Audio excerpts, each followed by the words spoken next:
प्यारे प्यारे इस्लामी भाइयों, अल्हम्दुलिल्लाह अज़्ज़ा वजल जुमा का दिन है।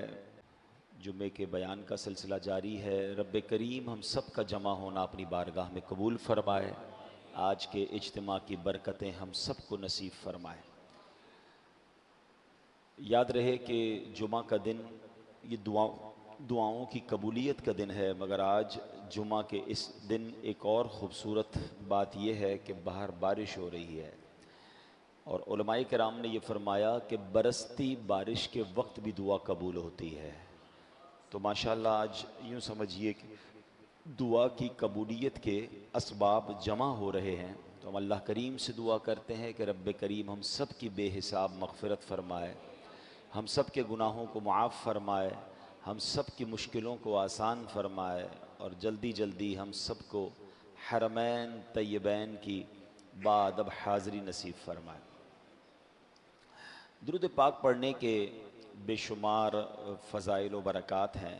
काबे के बदरुद्दुजा, तौबा के शम्सुद्दुहा सल्लल्लाहु तआला अलैहि वसल्लम का फ़रमान आलीशान है कि जो कोई शख्स जुमा के दिन मुझ पर 200 मरतबा दुरूद पाक पढ़े, रब्बे करीम उसके 200 बरस के गुनाह मुआफ़ फ़रमा देता है। उसके 200 बरस के गुनाह मुआफ़ कर दिए जाते हैं। तो ये बड़ा मुबारक दिन है। इस दिन हमें कसरत से दुरूद पाक पढ़ने चाहिए और फ़ुज़ूल कामों से अपने आप को बचाना चाहिए। आइए मिलकर मोहब्बत के साथ बाआवाज़ बुलंद दुरूद पाक पढ़ लें। सल्लु अलल हबीब सल्लल्लाहु तआला अला मुहम्मद सल्लल्लाहु अलैहि वसल्लम। हम अल्हम्दुलिल्लाह कोशिश करते हैं कि अपने जुमा के बयान में कुरान मजीद फ़ुरक़ान हमीद की किसी एक आयत का तर्जमा और उसकी तफसीर और फिर उसके बारे में कुछ मदनी फूल हासिल करते हैं।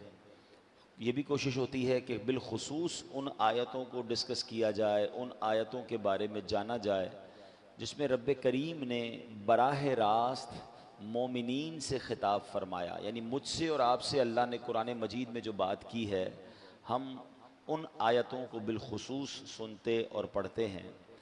आज कुरान पाक की जो आयत हम सुनेंगे, पारा नंबर 3 है, सूरह बकरा है और आयत नंबर 278 और 279 है। पहले मैं तिलावत कर देता हूँ उसका तर्जमा और फिर इंशाअल्लाह इस मौजू को लेकर आगे बढ़ते हैं। अल्लाह करीम कुरान मजीद में इरशाद फरमाता है, बिस्मिल्लाहिर्रहमानिर्रहीम, या अय्युहल्लज़ीना आमनुत्तक़ुल्लाह वज़रू मा बक़िया मिनर रिबा इन कुन्तुम मुअमिनीन फ़इल्लम तफ़अलू फ़अज़नू बिहर्बिम मिनल्लाहि व रसूलिहि व इन तुबतुम फ़लकुम रुऊसु अम्वालिकुम ला तज़लिमून व ला तुज़लमून।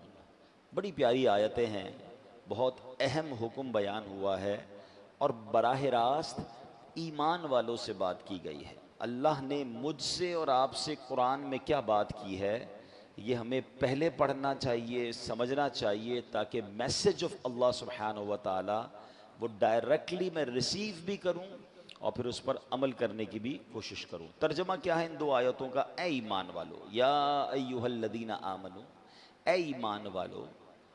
अब आगे फरमाया, अगर तुम ईमान वाले हो तो अल्लाह से डरो। यानी आप देखिए कुरान में जा बजा हमें रब्बे करीम ने अपने अपने खौफ का जिक्र फरमाया। यहाँ इससे मुराद ये है कि हमें अल्लाह की फर्मा बरदारी करनी है, अल्लाह पाक की नाराज़गी वाले कामों से अपने आप को बचाना। ईमान वाले हो तो अल्लाह से डरो और जो सूद बाकी रह गया है उसे छोड़ दो। आगे फरमाया, फिर अगर तुम ऐसा नहीं करोगे तो अल्लाह और अल्लाह के रसूल की तरफ से लड़ाई का यकीन कर लो और अगर तुम तौबा करो तो तुम्हारे लिए अपना असल माल लेना जायज़ है। न तुम किसी को नुकसान पहुंचाओ और ना तुम्हें नुकसान हो। अब इस आयत का शान नुज़ूल क्या है, ये किस पस मंज़र में नाजिल हुई? बाज़ औक़ात कुछ आयतों के पीछे पूरा बैकग्राउंड होता है, कोई वजह होती है, कोई वाक़या होता है, फिर अल्लाह करीम का हुक्म नाजिल होता है। तो इसका बड़ा ज़बरदस्त जो है वो यूँ समझिए कि बैकग्राउंड है। ये आयत उन लोगों के हक़ में नाजिल हुई जो सूद की हुर्मत यानी सूद हराम का हुक्म जो है नाजिल होने से पहले सूदी कारोबार करते थे, यानी उस वक्त तो नाजायज़ नहीं था, अल्लाह की तरफ से मना नहीं हुआ था। अब बहुत सारा सूद लेना बाकी था, यानी जो प्रॉफिट था वो उनका लेना बाकी था। और अब कुरान का हुक्म आया और हुक्म ये दिया गया कि अब पिछला सूद जो आपने लेना है वो भी लेने की इजाज़त नहीं है, वो माफ़ कर दो, वो छोड़ दो, वो ख़त्म कर दो। अगर तुम ईमान वाले हो तो जो सूद लेना बाकी है उसे छोड़ दो। और दूसरी आयत में फरमाया गया कि सूद की हुर्मत का, यानी सूद हराम होने का हुक्म नाजिल हो चुका। अब इसके बाद भी जो सूद का लेन देन करेगा वो अल्लाह ताला और उसके रसूल से जंग का यकीन कर ले। ऐलान क्या कर दिया गया कि ये काम करने वाला गोया अल्लाह और उसके रसूल से जंग कर रहा है। अब ये कितना सख्त हुक्म है, यानी हमें डराया गया कि जब अल्लाह से कोई जंग करेगा तो फिर तो उसने बर्बाद ही होना है। फिर तो कोई ऐसा तो माद अल्लाह सोच ही नहीं सकता ना कि मैं अल्लाह से जंग करके जीत जाऊंगा, है तो इसका मतलब बर्बादी है। फिर आगे फरमाया ये क्यों, ये शदीद तरीन वईद है, यानी समझा दिया गया कि ये इतना बुरा काम है कि ये अगर फिर भी तुम नहीं मानोगे तो अल्लाह और उसके रसूल से जंग के लिए तैयार हो जाओ, यकीन कर लो। और अल्लाह अकबर। फिर फरमाया कि जिन लोगों का उस ज़माने में सूदी मामला था उन्होंने अपने सूदी मुतालबात छोड़ दिए। अर्ज़ किया कि अल्लाह ताला और उसके रसूल से लड़ाई की हमें क्या ताब, हम किस काबिल हैं। ये कहकर वो सब उन्होंने इन कामों को छोड़ दिया, उससे ताइब हो गए। मगर मेरे प्यारे इस्लामी भाइयों गौर कीजिए, आज का मुसलमान, उस ज़माने के मुसलमान, जैसे ही ऑर्डर नाजिल हुआ, जैसे ही हुक्म नाजिल हुआ, अच्छा ये एक बार नहीं हुआ, इस्लाम की अगर तारीख पढ़े तो कई बार ऐसा हुआ, क्योंकि इस्लाम ग्रेजुअली नाजिल हुआ, वक्तन फ वक्तन इस्लामी अहकाम जो हैं, ऑर्डर ऑफ इस्लाम, वो वक्तन फ वक्तन आते गए। तो इस्लाम में एक वक्त ऐसा भी था कि शराब हराम नहीं थी, ठीक है ना, तो लोग पीते थे शराब, जब हराम नहीं थी तो उनको गुनाह भी नहीं था। मगर जैसे ही शराब की हुर्मत का, शराब के हराम होने का हुक्म नाजिल हुआ तो रिवायतों में आता है कि मक्के की गलियों में पानी की तरह शराब बहने लगी, यानी लोगों ने अपने बर्तन तोड़ दिए, अपने शराब के कूजे जो भी थे सब बहा दिए। अल्लाह का हुक्म आ गया, अब हमें नहीं करना है। बिल्कुल इसी तरह सूद का कारोबार चलता था, जैसे ही ऑर्डर आ गया, जैसे ही अल्लाह का हुक्म आया, यानी आज के ज़माने के लाखों करोड़ों रुपए लोगों के निकलते थे, माफ कर दिए, खत्म, अल्लाह का हुक्म आ गया, फिनिश। ये उस ज़माने के मुसलमानों का जज्बा था। अच्छा, बड़ी एक बारीक सी लाइन है जो मैं समझाना चाहता हूं। ये वो कौम थी जो शराब पीती थी और गुनाह भी नहीं था, ठीक है ना, आदत में भी था। ये वो कौम थी जो सूद का कारोबार करती थी और गुनाह भी नहीं था, क्योंकि ऑर्डर अभी नहीं आया था हराम का। यानी आधी लाइफ, ये जिंदगी का बहुत सारा वक्त गुजरा वो काम करते करते, हुक्म आया वो सब छोड़ दिया। हम तो जब से पैदा हुए हैं शराब हराम है ना, हम तो जब से पैदा हुए हैं, जब से आंख खोली है सूद हराम है, हमें पता है, मुसलमानों को पता है। यानी मालूम होते हुए मुसलमान शराब पी रहा है। फर्क देखिए, वो जब पीते थे वो जायज था, जब वो सूद का काम करते थे हराम नहीं हुआ था।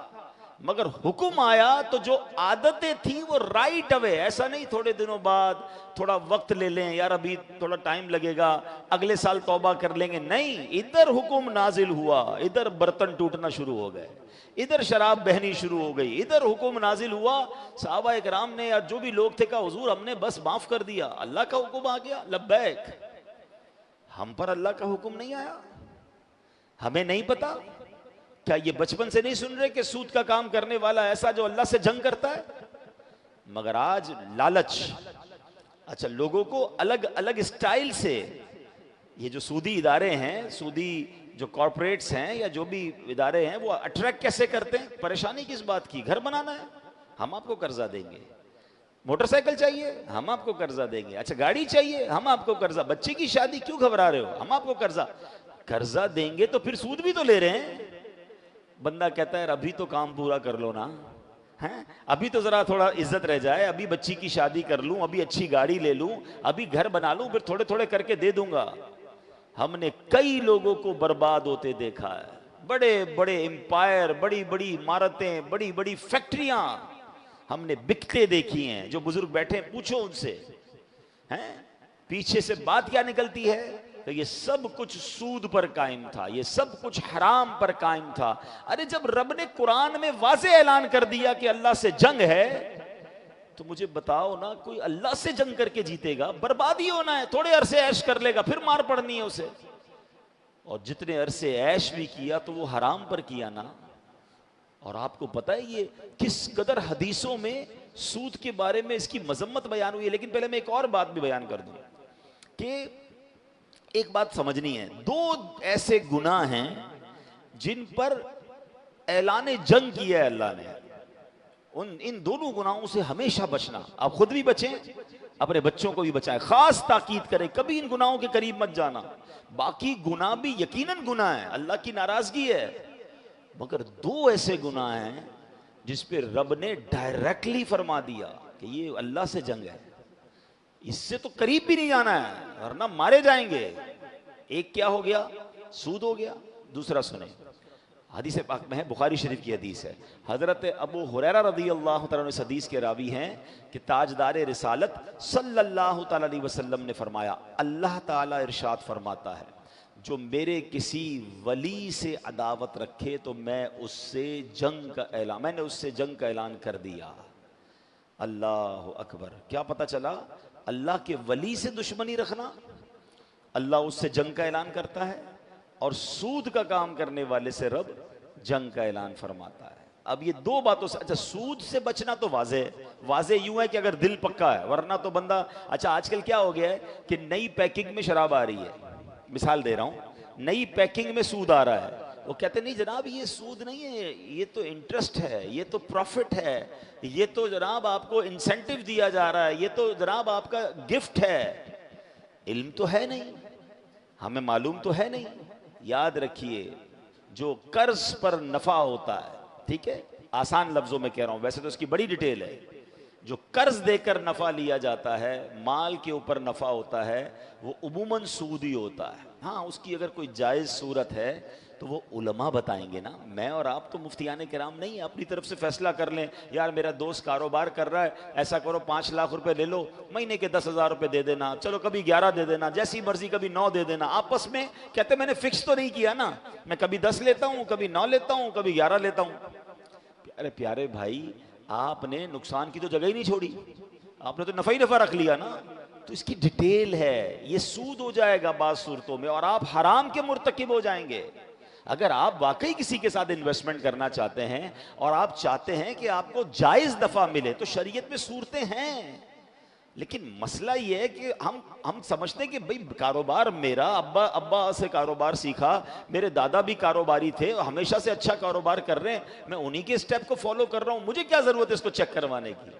ना आपके वालिद साहब मुफ्ती थे, ना आपके दादा मुफ्ती थे, कहां से चेक करवाया आपने कारोबार?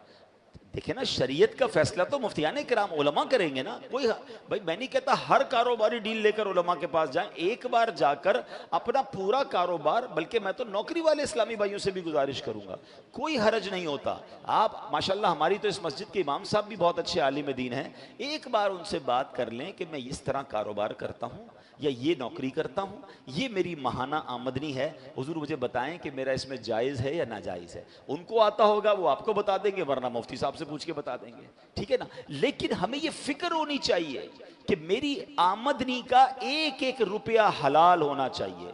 अच्छा, गड़बड़ पता क्या होती है, बाज़ औक़ात हमारी सारी आमदनी हलाल होती है, कोई एक ऐसा तरीका छोटा सा हमने छोड़ा हुआ होता है जहां हमारी शायद तवज्जो नहीं होती, हम मालूमात नहीं करते, उधर से हराम आ रहा होता है, या वो गलती की वजह से उतना पोर्शन, उतना हिस्सा मेरी आमदनी का हराम हो रहा होता है, हमारी तवज्जो नहीं होती। अब मिसाल देता हूँ, नौकरी, हो सकता है ये सारी बयान जो हो रहा हो तो जो नौकरी करने वाले भाई हैं वो कहें यार ये तुम पैसों वालों का मसला है, सूद का काम तो वो करते हैं, हम तो अच्छा खासा जॉब करते हैं। यकीनन जॉब करने वाले के आमदनी में हराम शामिल होने के चांसेस कम हैं, मगर चांसेस हैं। अब वो कैसे हैं? मिसाल के तौर पे वो टाइम पे नहीं जाता, ठीक है ना, उसकी 8 घंटे की ड्यूटी है, काम 7 घंटे का करता है, और जनाब हाजिरी 8 घंटे की लग रही है, पैसे भी 8 घंटे के ले रहा है, और अगर आपके जो देखें, एक तो गवर्नमेंट जॉब है, उसमें तो आप किसी से माफ़ भी नहीं करवा सकते, वो तो आपको पूरे घंटे ही देने, कोई माफ़ करने का इख्तियार नहीं रखता है, तो लोगों का टैक्स का पैसा है, आपको पूरा टाइम देना पड़ेगा। यहाँ गवर्नमेंट जॉब में तो घर पे बैठ के लोग हाजिरियाँ लगा के तनख्वाह उठा रहे होते हैं, तो सारा हराम नहीं है। अच्छा, फिर उसके बाद अगर आप किसी सेठ के पास काम करते हैं और वो जनाब आपको किसी काम पर भेजते हैं और आप उस काम के साथ अपने भी काम कर रहे हैं, थोड़ा आराम भी कर रहे हैं, टाइम भी कम दे रहे हैं, बहाना लगा रहे हैं, तो जितनी देर आपने मजदूरी या काम या जॉब नहीं की है उतनी देर के पैसे लेना तो हराम हो गया ना, अगर उसको पता नहीं है। आप शरीयत का हुक्म, कितनी खूबसूरत हमारी शरीयत है कि जॉब करने वाला अपने बॉस से इजाजत के बगैर नमाज के साथ नवाफिल भी नहीं पढ़ सकता, यानी क्योंकि नफल नमाज पढ़ेगा तो उतनी देर वो अपनी जॉब से काम ले रहा है ना, कम कर रहा है, इजाजत ले, वरना नहीं पढ़ सकता। अब आप बताएं, जो शरीयत मुझे और आपको जॉब के दौरान बगैर इजाजत नफल पढ़ने की इजाजत नहीं दे रही है, वो जनाब अपने दोस्तों से मिलने की इजाजत, मोबाइल फोन पर घंटों बात कर रहे हैं, जो काम दिया वो काम छोड़ा हुआ है। कई लोग कंप्यूटर पे बिठाकर उनसे कोई काम लेना होता है, वो कंप्यूटर पे कुछ और कर रहे होते हैं, और जनाब आखिर में हाजिरी लगाकर तनख्वाह भी ले रहे होते हैं। तो चाहे आप जॉब कर रहे हैं, चाहे कारोबार कर रहे हैं, एक बात याद रखिए, एक नुक्ता, एक रुपया भी मेरी और आपकी रोजी में हराम नहीं आना चाहिए। अब आप कहेंगे यार हजारों रुपए कमाता हूं या लाखों कमाता हूं, थोड़ा बहुत हराम आ जाएगा तो क्या होगा। मैं आपको एक एग्जाम्पल के जरिए समझाता हूं। एक बर्तन हो और उस बर्तन में आप ठंडा मीठा दूध भर दें, हैं? एक बाल्टी लें और उसमें ठंडा मीठा दूध भर दें और उसमें 2 कतरे पेशाब के डल जाएं। अब आप वो दूध पिएंगे, हैं? ठंडा मीठा, पूरी बाल्टी ठंडा मीठा है, आप क्या कहेंगे, 2 कतरे ने इस पूरी बाल्टी को नापाक कर दिया। ऐसा ही है, बिल्कुल इसी तरह आपकी रोजी तो पाक है, मगर ऐसा ना हो कि थोड़े से हराम के पैसे भी हमारी इस पूरी रोजी की बरकत को हराम कर दें। और आप याद रखिए, हराम कमाने वाले की बहुत सारी नहूसतें हैं, मगर एक बड़ा प्रॉब्लम यह है कि उसकी दुआ कबूल नहीं होती है। हमारे कई लोग हमें मिलते हैं, कहते हैं यार दुआ कबूल नहीं होती, मुश्किल आसान नहीं होती, बरकत नहीं है, टेंशन बहुत है, मैं रात को प्रॉपर सो नहीं सकता, बच्चों में खुशियां नहीं है, फैमिली में बड़े प्रॉब्लम्स हैं। खुदारा चेक कर लीजिए, आपकी रोजी में कहीं हराम की आमेजिश तो नहीं है। हजरत मूसा अला नबीना अलैहिस्सलाम ने एक शख्स को देखा जो बड़ा गिड़गिड़ा गिड़गिड़ा कर रो रहा था, या अल्लाह या अल्लाह या अल्लाह मेरी दुआ सुन ले। हजरत मूसा तो कलीमुल्लाह है ना, अल्लाह से बातें करते थे, तो आपने अल्लाह पाक से कहा या अल्लाह इसकी दुआ कबूल कर ले, ये तुझे इतना रो रो के पुकार रहा है। इरशाद हुआ, ए मूसा ये इतना रोए कि रोते रोते मर जाए, ये इतने हाथ उठाए कि इसके हाथ आसमान को छू जाएं, ए मूसा हमने इसकी दुआ कबूल नहीं करनी। अर्ज की या अल्लाह क्या वजह है। इरशाद हुआ, ए मूसा ये जो खाता है ये हराम है, ये जो पहनता है ये हराम है। अब मैं रोज़े भी रखूं, मैं नमाजें भी पढ़ूं, मैं जनाब मुकद्दस मकामात पर भी जाऊं, मैं रो रो के दुआएं भी करूं, लेकिन रोज़ी हराम है, फिर किधर से दुआएं कबूल होंगी, इबादतें भी कबूल नहीं होती। अच्छा, फिर बच्चों को जो आप हराम खिलाते हैं, अच्छा लोग कहते हैं मैं इसलिए गलत करता हूं कि बच्चों के लिए कर रहा हूं, अपने लिए थोड़ी कर रहा हूं। आप गलत कर रहे हैं, जो अपने बच्चों के लिए हराम कमा रहा है। रिवायतों का यह मजमून है कि जो बॉडी, जो जिस्म हराम से बढ़ता है, हराम से पलता है, वो जहन्नम की आग में जलने के काबिल है। आप तो अपने बच्चों को जो नशोनुमा हो रही है, जो उनकी ग्रोथ हो रही है, वो हराम से कर रहे हैं। आप बच्चे के लिए दूध ला रहे हैं, बच्चे के लिए खाना ला रहे हैं, बच्चे के लिए जो भी ला रहे हैं, अगर वो हराम से है तो आप सोचें। कुछ लोग तो ऐसी जॉब तलाश करते हैं कि यार जॉब 40,000 की, ऊपर की कमाई लाखों की है। ना करो ऐसा, ये ऊपर की कमाई आप कमा तो लोगे, मगर कयामत के दिन क्या जवाब देंगे। मैंने इसी मिंबर पर बैठकर एक जुमला कहा था, आज फिर कहता हूं, काश किसी के दिल में बात उतर जाए। मैंने कैलकुलेशन की थी और मेरी इस कैलकुलेशन को आप सब समझिए। अपनी जिंदगी में अपनी कमाई का कितना फीसद मैं अपनी जात पर खर्च करता हूं, सब लोग गौर कर लें, नौकरी वाले भाई भी, कारोबारी भाई भी। अपनी सवाल क्या है, अपनी जिंदगी में अपनी पूरी जिंदगी की कमाई का अपनी जात पर, पर्सनल मेरी जात पर मैं कितना खर्च करता हूं। मैंने हिसाब किया 5%, सिर्फ 5%। बाकी किधर खर्च हो रहा है? बीवी पर, बच्चों पर, माँ बाप पर, फैमिली पर, या बंदा काफी सारा छोड़ के मर जाता है। अपने ऊपर बंदा खर्च बहुत थोड़ा करता है। हम तो बाज़ औक़ात अपने नए कपड़े भी नहीं सिलवाते, बच्चों के लिए ले रहे होते हैं। ऐसा ही है ना, हमारी ख्वाहिशात कम, फैमिली बच्चों की ज्यादा होती है। अच्छी बात है, अपने बच्चों पे लोग अच्छा खर्च करना चाहिए, मगर तुम्हें सिखाना चाह रहा हूं, समझाना चाह रहा हूं। अब 100 रुपए कमाए मैंने, अपने ऊपर कितने खर्च किए? 5। जवाब दीजिए कितने खर्च किए? अल्लाह की बारगाह में जवाब कितने का दूंगा? 100 रुपए का। पॉइंट समझिए, कमाए कितने? 100, खर्च कितने किए? 5, जवाब कितने का दूंगा? अगर वो 100 हराम के कमाए, खर्च तो 5 ही किए, मार पूरे 100 की पड़नी है, अजाब पूरे 100 का मैं उठाऊं, बाकी लोग मजे करें।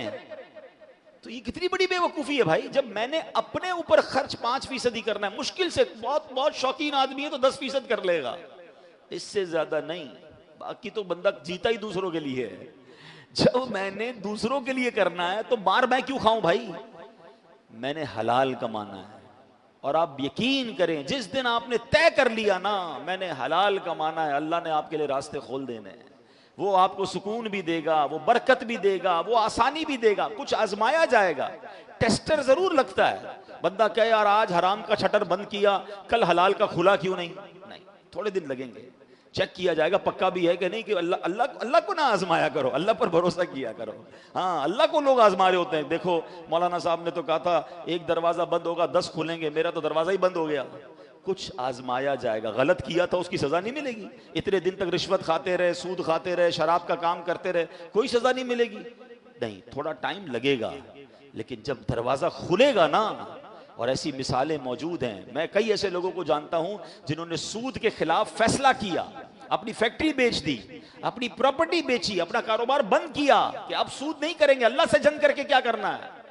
अल्लाह ने उनको पहले से अच्छा खड़ा कर दिया और उनके काम और अच्छे हो गए।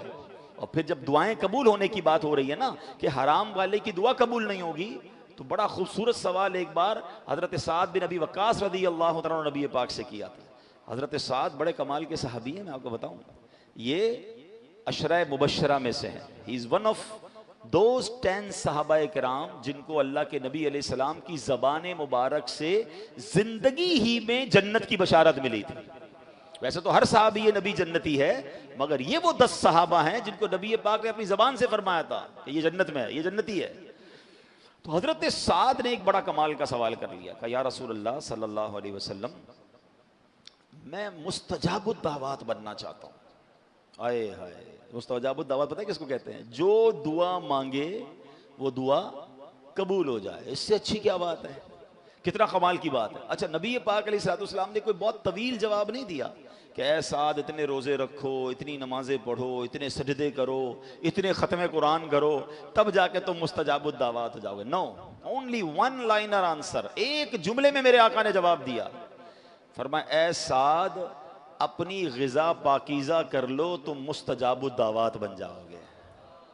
हाय हाय हाय, मेरी गिजा पाकीज़ा, मेरी रोजी हलाल, अब दुआएं कबूल। अब मुझे बताओ मसला क्या रहेगा? हम पैसों से मसला हल करने जाते हैं और पैसे हराम कमा लेते हैं। पैसे हलाल कर लो, रोजी हलाल कर लो और हाथ उठाना शुरू कर दो ना, ए अल्लाह बीमारी दूर कर दे। नहीं है इलाज के पैसे, अल्लाह थोड़े मगर हलाल हैं, इतने बड़े हॉस्पिटल में नहीं जा सकता। मगर जब आप मुस्तजाबुद दावत बन जाओगे तो मेरा रब बगैर दवाई के शिफा देने पर कादिर है। मेरा रब बगैर किसी एफर्ट के आपकी मुश्किल दूर, आपको लगता है पहाड़ जितनी मुश्किल है, मेरे रब के लिए क्या मुश्किल है। इन्नल्लाह अला कुल्ली शैइन कदीर, ये वो रब है जब चाहता है तो हजरत मूसा के लिए दरियाए नील रास्ते दे देता है। ये वो रब है जब अपनी कुदरत का नजारा दिखाता है तो बहुत बड़ी आग जो होती है हजरत इब्राहिम के लिए बाग बना देता है। वही मेरा रब है जब वो चाहता है हजरत यूसुफ को अंधेरे कुएं से निकालता है और मिस्र का बादशाह बना देता है। मुझे लगता है मैं कुएं में फंस गया हूं, मुझे लगता है मेरे सामने आग खड़ी है, मुझे लगता है आगे गमों का दरिया है, रास्ता नहीं है।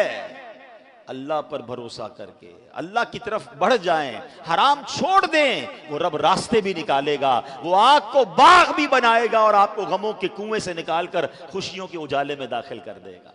असल चीज वो भरोसा चाहिए। शायर मशरिक ने कहा था ना, अगर आज भी हो इब्राहिम सा ईमान पैदा, the condition is only one, ईमान नहीं है ना, वो वाला अल्लाह पर भरोसा नहीं रहा है। अगर आज भी हो इब्राहिम सा ईमा पैदा, आग कर सकती है अंदाजे गुलिस्तां पैदा, आज भी आग गुलजार बन सकती है। तो बहरहाल मेरे प्यारे इस्लामी भाइयों, आज कुरान पाक की जो हमने आयत सुनी है उसमें सूद की हुर्मत, सूद कितना बड़ा गुनाह है, और सूद का काम करने वाले को अल्लाह ने फरमाया फिर अल्लाह से जंग के लिए तैयार हो जाओ, अगर नहीं छोड़ना है तो तैयार हो जाओ। हदीसें भी सुन लीजिए, प्यारे आका अलैहिस्सलाम फरमाते हैं जिस कौम में सूद फैलता है उस कौम में पागलपन फैलता है। नबी पाक अलैहिस्सलाम ने फरमाया कि 7 चीजों से बचो जो तबाह करने वाली है। साहबा कराम ने अर्ज़ की या रसूल अल्लाह सल्लल्लाहु अलैहि वसल्लम वो 7 चीजें कौन सी हैं?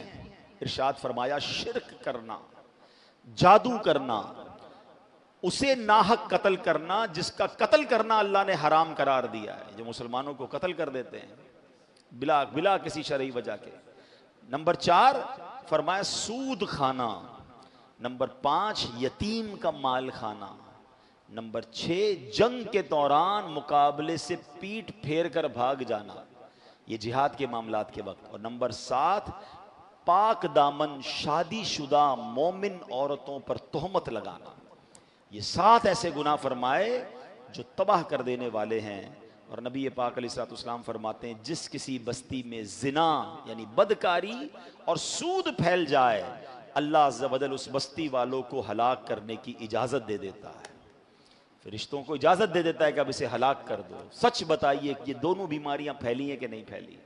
बदकारी भी आम और सूद को तो बड़े फ़ख्र से बयान किया जाता है, मेरी फला जगह इन्वेस्टमेंट है तो मेरे फला जगह इंटरेस्ट आता है तो मैंने सूद पे पैसे लगाए हुए हैं। ना करें ऐसा, ना करें, बर्बाद हो जाएंगे। हम मुसलमान हैं, हम अल्लाह के बंदे हैं। अल्लाह ने कुरान में वाज़े मुझसे और आपसे फरमाया ऐ ईमान वालो अल्लाह से डरते हो तो फिर ये काम नहीं करना है। अल्लाह मुझे और आपको हराम रोजी से महफूज फरमाए, फ़कत हलाल कमाने की तौफीक अता फरमाए। अल्लाह हमारे हलाल में ऐसी बरकत डाल दे कि कभी हराम का ख्याल भी दिल में ना आए। अल्लाह हमारी नस्लों को भी सूद से, रिश्वत से और हराम के माल से महफूज फरमाए। तो है मेरे प्यारे इस्लामी भाइयों, ऐसी प्यारी बातें हर जुम्मे को जब यहाँ बयान होता है तो कोशिश करें टाइमली आ जाया करें।